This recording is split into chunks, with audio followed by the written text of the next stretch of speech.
And according to that, I'm live. Welcome. This is Tokyo Tonight 2. I am working. I've been working all weekend. It's been driving me crazy. I've still got 3 hours more work, and it's like 10:30 at night now. And I've got an early start tomorrow, which all means if I did a 1 hour show, I'm going to be up till like 3 o'clock in the morning, which means I'm going to keep this relatively short. But I didn't do a show last week because I was in Phuket. Phuket was awesome. I've got news coming up. I have announcements. I bring the boom. So I'm going to do all of that stuff compactly. And then I'm going to show some stuff over here. I'd really like to make some music or something live. Hey, Kimmy Kim and the Sergeant Bilko and ASDF. Goodie Mark 12131. Good to see you all. As I'm saying, this is going to be super short just because I am. Hey, Devil Hunter, Chris Rodham. Hey, everybody's here. It's awesome. Okay, but yeah, like I said, I can't really do a full show tonight just because I've been working all weekend. I got sunburned from playing rugby this morning or coaching my kids' rugby. But there we go. It is what it is. I'm just working and it's going to be a late night, and I don't want to make it worse by having too much fun doing something like this that I really love. But let me tell you a few things that are going on. Big news is, which I guess I'll repeat because I'm just starting now, is I'm going to be in Seattle, not this week but next week, which means probably actually I can do the show next week. Now that I think about it, I keep getting confused because I'm going to be in Seattle from Monday morning, but in order to arrive on Monday morning I'm going to leave Tokyo on Monday evening. Because you jump over the date line, so I actually arrive earlier than I leave, which means I keep thinking I'm going to be leaving on Sunday night, but I'm actually going to be here on Sunday night, but I'll be in America on Monday, so that'll be pretty cool anyway. Last year I was there for 2 weeks. It meant I was able to actually meet up with some people, which was really cool. This time I'm going there from Monday to Friday, so I doubt I'm going to have time to meet people, but if there are people there who can meet and are interested, I'm all about that stuff. So you know, let me know. Message me if you're in or near Seattle, because that would be good. And Seattle's nice and sunny right now, and even if it wasn't, actually, I would rather, and I mean, it's sticking hot here. I wouldn't mind if it was raining. When I was here last year for 2 weeks, it was sunny the entire time, in spite of the reputation. Raz Ogul, excellent to see you. And there we go. Hey, so Chris Rodham, are you in Seattle? Well, there we go. Kang and Kodos, good to see you. So yeah, I was in Thailand. Thailand was awesome. I went back. Travis Moore from Seoul. Are you traveling there, or are you based there now? Whatever. I'm going to Seoul myself. That's another thing. I'm going to Seoul the week of the 18th, and that is going to be cool, but that is also going to be work. Sounds exotic, but it's actually not that fun when you're stuck in meeting rooms the entire time and you're away from your family and you're tired and you're in funny time zones. It's fun for like the first 3 or 4 trips, but it gets old pretty fast. But there we go. I am going to be in Seoul. That'll be pretty cool. So yes, indeed. Hey, Gifted Ones 1981. Good to have you along. Greetings there. We got lots of Swedish people tonight. It's good. It's like a meatball party. It's awesome. So yeah, those are the big announcements. One that I am going to have to keep this show super short because I've got like 3 hours more work I have to do. I'm flat out, mainly because I've got all the stuff coming up associated with going to America, which will be super fun. That'll be next week. Going to Seoul a bit after that. Thailand was really good. It was just a week of doing nothing. It was just jumping around the pool and stuff like that. I went kickboxing again. It's a super fun time. Bought some boxing gloves and a kickboxing, or going to get a kickboxing bag sorted out for the house, which is going to be really cool. But there's a dojo just around the corner anyway, and that was good. Yeah, you know, it's I had a really chill time there. The food was awesome. I didn't get too fat this time. That was pretty good. Yeah. Other announcements and stuff, well, I guess there's bits and pieces. I'll go through what's been on my Twitter feed lately. I haven't really been able to curate it or organize it like I normally do, but like I said, I'm going to do this for about 10 minutes and then I have to go, I'm afraid. And I'd love to make some music or do something like that, but I just have to get this work done or else I'm not going to be able to sleep tonight. So kicking off the show, this is something you might recall. Garage Hero, Jimmy Bueno, he was on 2.5 Voyages. He produces kind of Ultraman type action films and porn and hybrids of the two. So he's kind of an indie filmmaker, but he's making this, he wants me to spread the word about this kind of crowdfunded superhero film that he's making. I must say, his stuff looks really good. I mean, you know, apparently he gets a mix of sort of budget porn stars to become actors in his films. And can I get this to play? Can I or can't I? I was playing before. It's a really cool trailer anyway. Check it out anyway. Strega. It's called Strega. If you look it up, Strega crowdfunding. It looks really, really cool. So go and support it if you're into that sort of thing. What else we got? I've been kind of tweeting and dropping hints about the app, the project which I've been doing. It's kind of, I was hoping to make a bit of progress during my vacation, but various reasons it wasn't, and now I'm going away on 4 weeks of busy trips, so it's getting held up again. But I have a prototype of it, and it's super awesome, and it's to do with watching and keeping up with YouTube videos like better. So yeah, I was hoping it'd be further along and I can start dropping like beta access and stuff like that, but it's going to be probably about a month back. But probably when I get back, when I'm done with the career trip, you're going to hear more updates about that. And for people who are interested in that sort of thing, yes, I'll be loving to sign you guys up and get your feedback on it. So watch this space. There'll be more tips about that. The Scribble Dojo person was saying that they really want to see what I'm working on, and I'm like, I'll sign people up, especially if you've got like lots of subscriptions and you want to keep up with your subscriptions and you are frustrated not being able to do it. Actually hit me up if you want to be on the beta when the beta list is ready. Which will be about a month at least, so it won't be soon, but I'm starting to compile that with people who have a need for that sort of thing. So reach out, you know how to get me. And we have TT2 Sam. He has made it. I'm surprised you haven't like migrated to Australia. You seem to be having a good time there because of my new top secret project. I've been actually keeping up with TT2 Sam's videos lately, and I've been extremely disturbed by them, and it made me go and change the settings. But in spite of that, I could tell you seem like you found a new home. It seemed to really suit you, that place, actually. So and yeah, you're talking to me about Aussie rules and stuff like that, so good to see you, TT2 Sam. James Kelly, hi indeed, hi to you. Who else going to be? Raza, Kang and Kodos, I think I mentioned before. Good to see all you guys anyway. Oh yes, that's right, Black Mirror season 4 is coming. I don't want to hear anything, I don't want any spoilers. I'm just gonna like watch it. I think for every new season that I've watched, there's been things which I've enjoyed. I enjoyed The Get Down, I enjoyed The Man in the High Castle, I enjoyed all, Stranger Things, but Black Mirror, nothing has made my mind tick over more, like to make me think more than Black Mirror. I just think it's genius. Hey Mr. Quickie Chip, I'm sorry I'm ruining your math quiz, but seriously, who needs math, right? I think we're post-math now, aren't we? Well, actually we're not, but there we go. That's just that, you just got to put up with it, you got no choice. Barringer, there we go. So yes, anyway, Black Mirror is coming apparently, and I can't wait. It's going to be on Netflix, and that's another good reason to have Netflix, man. It's just awesome.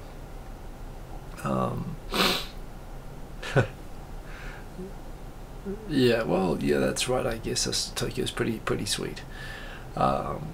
Yeah, ASDF 1231. Bear in mind, there's a lot of episodes, and every episode is different. They are all disturbing. They are all disturbing, but in very different ways. Some of the episodes are really great. Some of them are not so great. But you keep thinking about these things. That's the problem. And don't worry, Mr. Goodie Chip, I'll be finished soon. 360 Pictures will be working on Facebook soon. They're kind of fun to do once or twice. I don't know why you keep doing them, but there we go. Netflix is making marijuana, or hemp oil, or whatever that is. So they're based on movies, apparently. Japanese films are making electric cars, of course. Me doing hype about the app, that's what that is about, and it is cool, and I will probably create an online sign up for it probably in the next few weeks, so look out for that. Yes, I heard about Gaijina's died. Yes, I guess I don't want to know how he died. It's terrible for his family, of course. I've heard that he had a pregnant wife and everything as well, although I didn't know much about his blog, actually. I wasn't a follower. But yes, I heard that, and it's always a shame to hear that somebody is in that situation. Then my first 2.5 voyages for a long time. Yesterday, Victor on Victor's channel. It was good to catch up. He just got back from America. I just got back from my breaks, and I'm about to go. One thing, that reminds me, we did announce, mark in your calendar December 3. We don't have a venue booked yet, but we are looking to combine up with the Big in Japan documentary, which is going to get released in Japan, and they actually have Lady Beard and some sort of big legit celebs as well, and we're probably going to be combining up the YouTube party with that. It's better for both of our schedules. It's a good time of year, actually. Early December, it's while everyone's still in Japan. So we're going to get a venue, and there'll be more announcements about that. But yeah, so we are planning that party. It won't be in September just because neither of us are going to be around, but it will be in December, so look out for that. Hey, Tai Nakamura, good to see you. and it will be awesome, so that's good. And it was just good to hang out with Victor actually and catch up. People were using the super chat thing, which I don't think I enable and I don't want people to use actually. But it was kind of interesting to see that you could basically put dollar bills down people's underwear and, you know, make them dance, and in Victor's case take shots, which wasn't really helpful actually, but there we go. iRig is awesome. Polygram is a new social network. Korg has a new synth. US military personnel from Operation Tomodachi are suing the Tokyo Electrical Power Company in California, so naturally they're charging them as if they spilled hot coffee over them. $35 million per person, $5 billion. Yeah, I don't know about the merits of the case, if they really have radiation poisoning. I mean, there are millions of people in this region, and I haven't heard of these sort of things, but I've had people tell me that, you know, there were people who got sick after that operation, and they are blaming TEPCO for the Fukushima disaster and seeking $5 billion from them. There were a lot of comments online about this when this news came out, because in Japan, you just, even if you had a totally legit case, you could never sue for that much money. I mean, it's California, of course. So they said, you know, Operation Tomodachi, you know, Operation Friend. They says, oh, my friend was a con artist, or my friend was trying to shake me down for money, which is maybe unfortunate reactions. I guess we're going to find out about the details of the case, but there we go. That's the story there. China is now setting rules for online comments. They have to be appropriately patriotic, and everybody's names will be recorded. So there we go. Hey, James O'Hara, good to see you. Helicopter Snack Bar. And we got Olivia D. Good to have you along. Good to see you there. Hey, Mr. Goodie, 3 out of 10. Well, there we go. Seriously, I probably would get the same score at a math test, even without any noise and with proper concentration. Tesla's making electric trucks. I think that is awesome. What else we got here? Pardon me. Oh yeah, apparently someone told me that they had a vasectomy from a doctor called Dick Chop, literally, and it was a really good doctor, so there we go. I guess he was pretty much preparing for that all his life. Robotic exoskeletons are working. It's mostly science fiction stuff. Because I've been overseas, I haven't really been tracking Japan news all that much. Apparently it's been a lot of rain, but it's been really hot when I've been around. YouTube Go, which lets you watch YouTube videos offline, now works in India and Indonesia. They got all the Indos covered, which is pretty good. On Facebook recently, I was thinking randomly to myself about stuff. I wrote a long diatribe based on something that I thought about in the shower. People said, dude, you're in the shower way too long. Probably accurate. And the two thoughts were, I'll share them with you in 1 second. I just have to mute and blow my nose. So I'm getting blocked up. Hang on a sec. How do I do this? I go...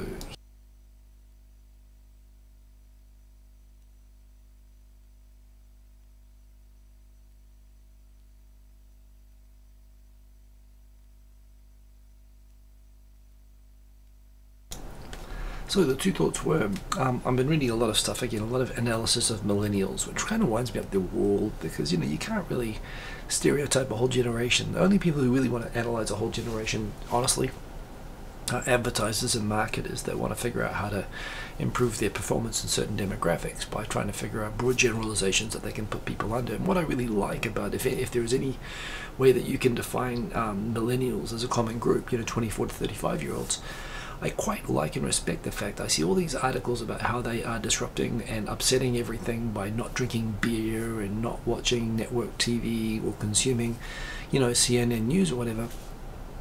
And I think that's great. I think the fact that they're breaking everything and the fact that everyone's scrambling to follow habits, which seem to be bottom-up generated rather than top-down, although I guess, again, it's always the marketing machine always wants to make people think that they're in control.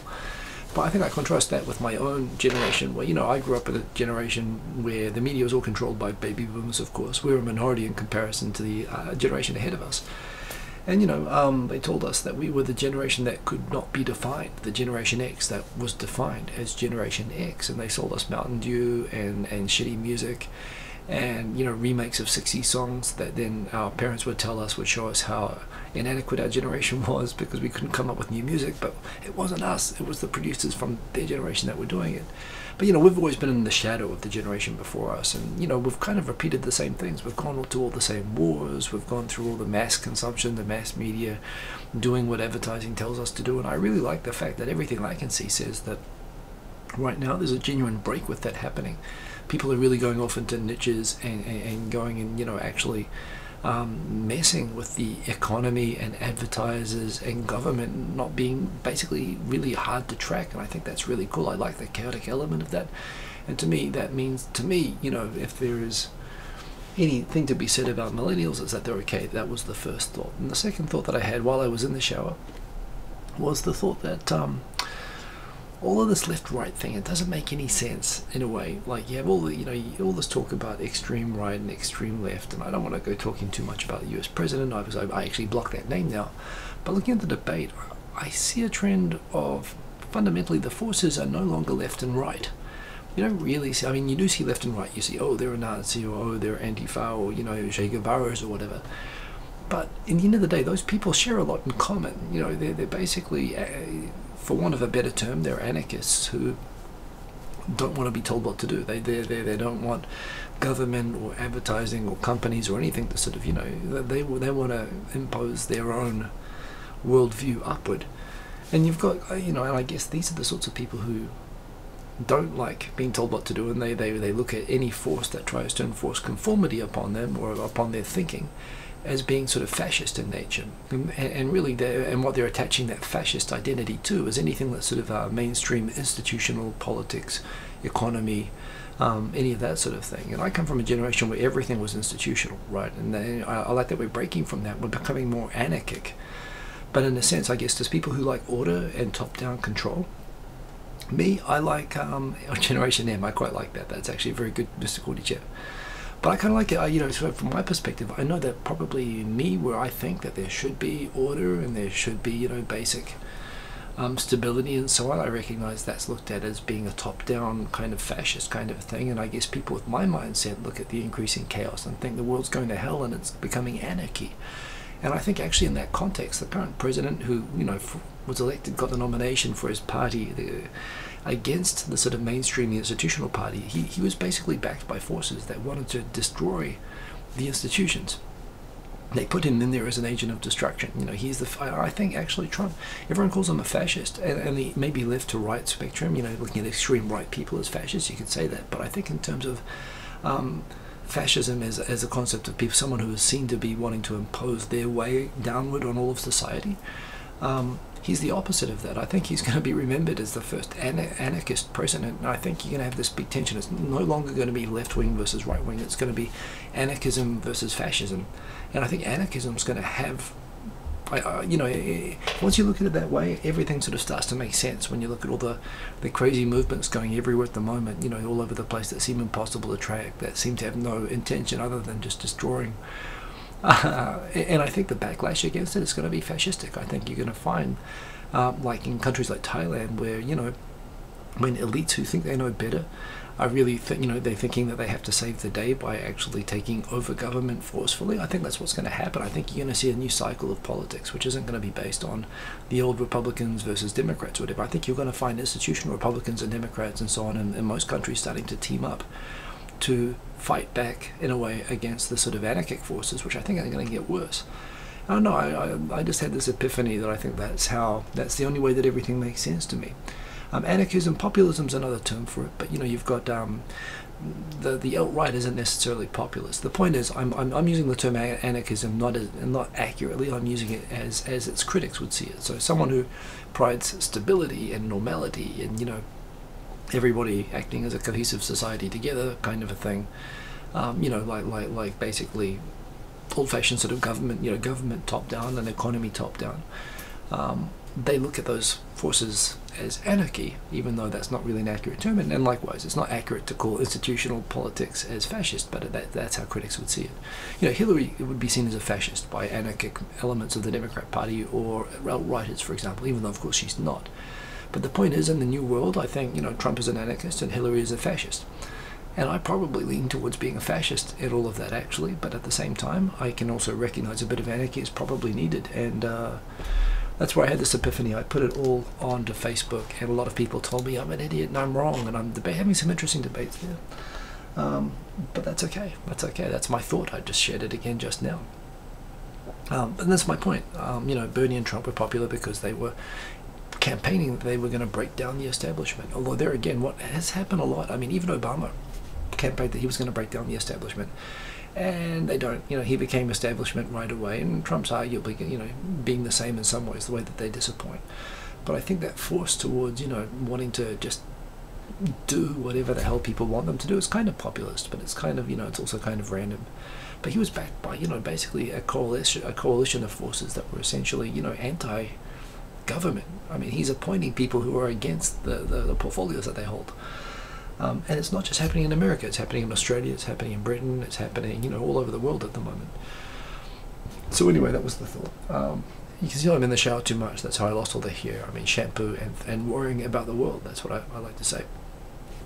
Amazon's going to start paying YouTubers to sell its stuff, so there you go. If you want to make some money from that you're losing from the apocalypse, there's a way. Red Link got vasectomies together. I think that's where I found out about the famous vasectomy doctor Dick Chop, that apparently is looked after some of my Twitter followers quite well.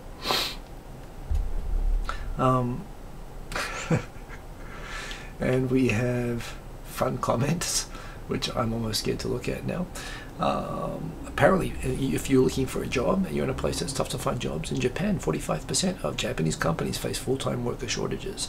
Speaking Japanese is obviously a benefit if you want to get one of those jobs, but the point is Japan has a worker shortage, desperate one actually, in most industries now, and it's getting really market. I mean, it's actually, you know, serious underemployment in Japan. So if you need a job, I mean, you know, Japan's got them.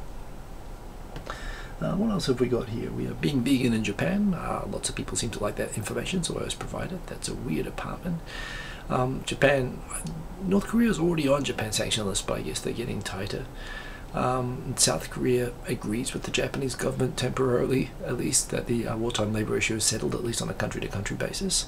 Although I think they're still letting individual citizens try to sue Japan, but there you go. New toys. YouTubers mocked someone and he sued them and he lost because of fair use and the copyright doctrine when they did parodies of his videos. Millennials using apps, again trying to track them and screwing up. What else we got? Apparently if you make food videos on Facebook you're going to be really popular, so there you go. Teacher Sam, you love working part-time now. It's like the best thing ever. I'm glad it's working out for you.